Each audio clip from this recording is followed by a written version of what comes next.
जीवन साथी सबसे अजीज होता है।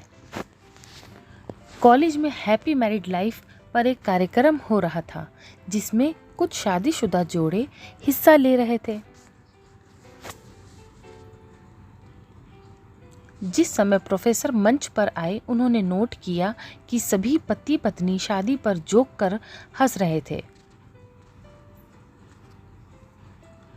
ये देखकर प्रोफेसर ने कहा कि चलो पहले एक गेम खेलते हैं, उसके बाद अपने विषय पर बातें करेंगे। उसके बाद सभी खुश हो गए और कहा, कौन सा गेम? प्रोफेसर ने एक मैरिड लड़की को खड़ा किया और कहा कि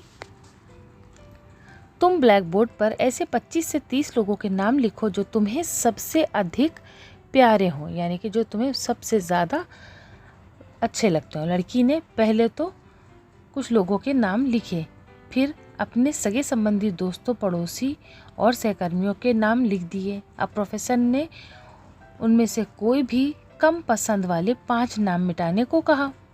लड़की ने अपने सहकर्मियों के नाम मिटा दिए।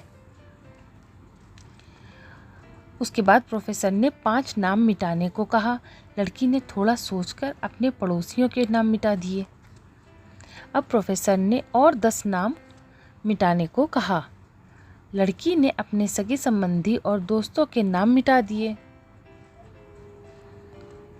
अब बोर्ड पर सिर्फ 4 नाम बचे थे, जो उसके मम्मी, पापा, पति और बच्चे का नाम था।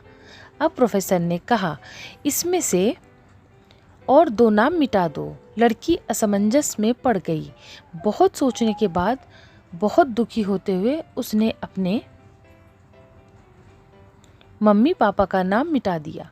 सभी लोग स्तब्ध और शांत थे, क्योंकि वो जानते थे कि ये क्या गेम सिर्फ वो लड़की ही नहीं खेल रही थी, उसके दिमाग में भी यही सब चल रहा था। अब सिर्फ 2 ही नाम बचे थे, पति और बेटे का। प्रोफेसर ने कहा, और एक नाम मिटा दो। लड़की अब सहमी सी रह गई। बहुत सोचने के बाद रोते हुए अपने बेटे का नाम काट दिया। प्रोफेसर ने उस लड़की से कहा, तुम अपनी जगह पर जाकर बैठ जाओ, और सभी की तरफ गौर से देखा और पूछा, क्या कोई बता सकता है कि ऐसा क्यों हुआ कि सिर्फ पति का ही नाम बोर्ड पर रह गया? कोई जवाब नहीं दे पाया। सभी मुंह लटकाकर बैठे थे। प्रोफेसर ने फिर उस लड़की को कहा, क्या खड़ा किया और कहा, ऐसा क्यों? जिसने तुम्हें पैदा किया और पाल पोस कर इतना बड़ा किया, उनका नाम तुमने मिटा दिया। और तो और तुमने अपनी कोख में जिस बच्चे को जन्म दिया, उसका भी नाम तुमने मिटा दिया। लड़की ने जवाब दिया कि अब मम्मी पापा बूढ़े हो चुके हैं। कुछ साल के बाद वो मुझे और इस दुनिया को छोड़ के चले जाएंगे। मेरा बेटा जब बड़ा हो जाएगा तो ज़रूरी नहीं कि वो शादी के बाद मेरे साथ ही रहे, लेकिन मेरे पति जब तक मेरी जान में जान है, तब तक मेरा आधा शरीर बन के मेरा साथ निभाएंगे। इसलिए मेरे लिए सबसे अजीज़ मेरे पति हैं।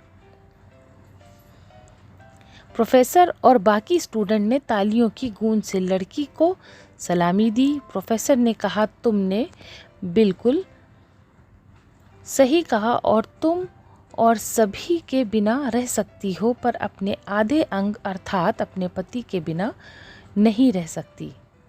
मजाक मस्ती तक तो ठीक है, पर हर इंसान का अपना जीवन साथी ही उसको सबसे ज़्यादा अजीज़ होता है।